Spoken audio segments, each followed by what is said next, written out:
여러분이 너무나 잘 알고 있는 안데르센. 안데르센이 어떤 동화를 썼는지 한번 볼까요?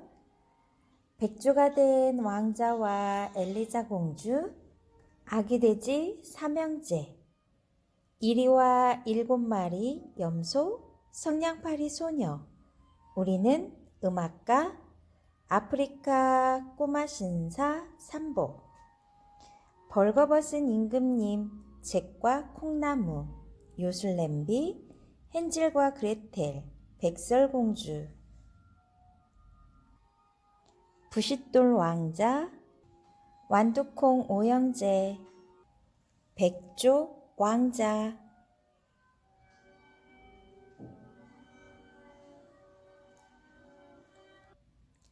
황제와 나이팅게일, 인어공주, 엄지 공주, 눈의 여왕. 100여 편이 넘는 동화를 썼다는 안데르센에 대해서 좀 더 구체적으로 선생님이 들려드릴게요. 여러분 책 서가에 있는 책들을 한번 펼쳐보세요.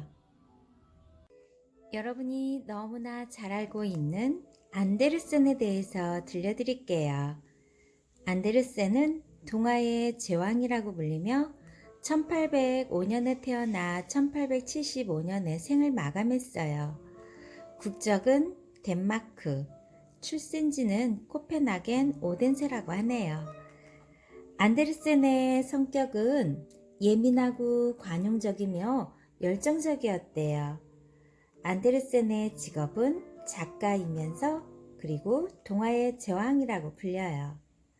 가난한 가정 출신의 아버지는 신발을 만드는 제화공이었어요.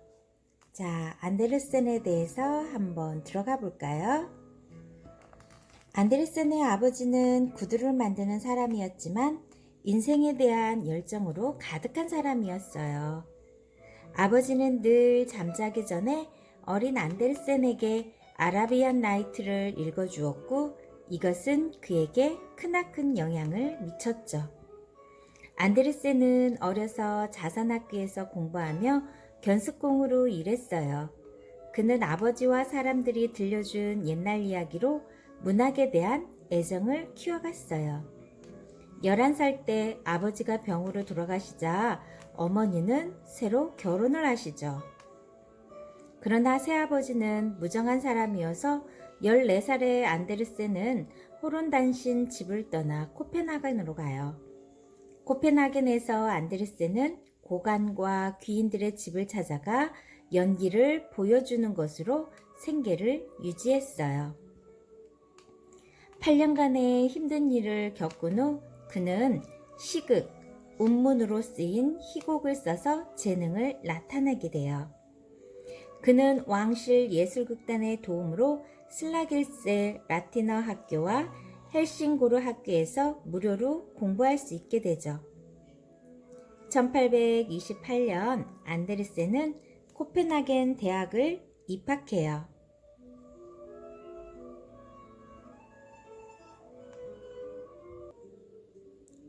졸업을 하고 나서는 일을 찾지 못해 원교류로 생활했어요. 1838년 안데르센은 작가 장학금, 국가에서 주는 200크로네 비공직자 보조금을 받아 생활을 해요. 안데르센의 문학 일생은 1822년부터 시작되었죠. 초기에는 주로 시와 극본을 썼는데 그리 성공적이지는 못했어요. 1833년에 장편소설 즉흥시인을 출판하면서 안데르센은 비로소 명성을 얻게 되죠. 또한 그때부터 동화를 쓰기 시작했는데 어린이들을 위한 옛날 이야기를 출판하면서 아이들의 환영을 받았어요. 사람들은 안데르센의 동화를 앞다투어 읽었고 그의 새 작품을 목마르게 기다려요. 그 후로 안데르센의 주된 창작물은 동화가 되었어요. 그는 그 후르 안데르센은 주된 창작물은 동화가 되었어요. 그는 평생 동안 총 168편의 동화를 썼죠. 안데르센의 동화는 독창적이고 시적인 아름다움과 희극적인 유머를 지니고 있었어요. 시적인 아름다움은 주로 찬미적인 동화에서 드러났고 희극적인 유머는 풍자적인 동화에서 나타났어요. 이 그림은 어떤 그림일까요? 어느 소녀가 걸레를 갖고 청소를 하고 있는 모습이네요. 이 그림은 신데렐라가 계모의 학대를 받고 있는 장면이에요. 신데렐라. 안데르센 동화는 새롭고 재미있었으며 현실의 사랑과 사건을 작품에 반영했어요. 그는 평범한 인물, 억울한 사람, 고생하는 사람들로부터 고귀한 국왕에 이르기까지 다양한 캐릭터를 그려냈죠. 안데르센의 작품은 초기, 중기, 말기의 세 부분으로 나눌 수 있어요. 초기 동화는 아름다운 환상과 낙천적인 정서가 가득해요. 또한 현실주의에 낭만주의가 결합된 특징을 지니고 있어요. 대표작으로는 부시통, 엄지공주, 인어공주, 들판의 백조, 미운 오리 새끼 등이 있어요. 중기동화는 환상이라는 부분이 약해지면서 현실적인 면이 상대적으로 강해졌죠. 악을 배척하고 선량함을 찬미하면서 아름다운 삶을 추구하고자 했어요. 대표작으로 성냥팔이 소녀, 백설공주, 어느 어머니의 이야기 등이 있어요. 말기 동화는 중기에 비해 현실성이 더 강해졌으며 하층민의 고통스러운 운명을 묘사해요. 사회의 어둡고 차가운 부분을 표현하며 인간의 불평등에 대해 이야기했죠.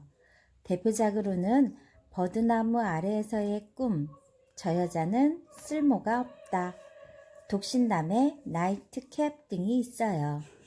유명해진 안데르센은 아이들의 친구가 되었을 뿐만 아니라 유럽 각국의 국왕으로부터 귀빈의 초청을 받아요.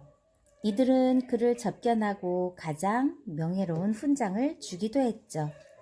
1872년 어느 날 안데르센은 침대에 떨어져서 크게 다쳤어요.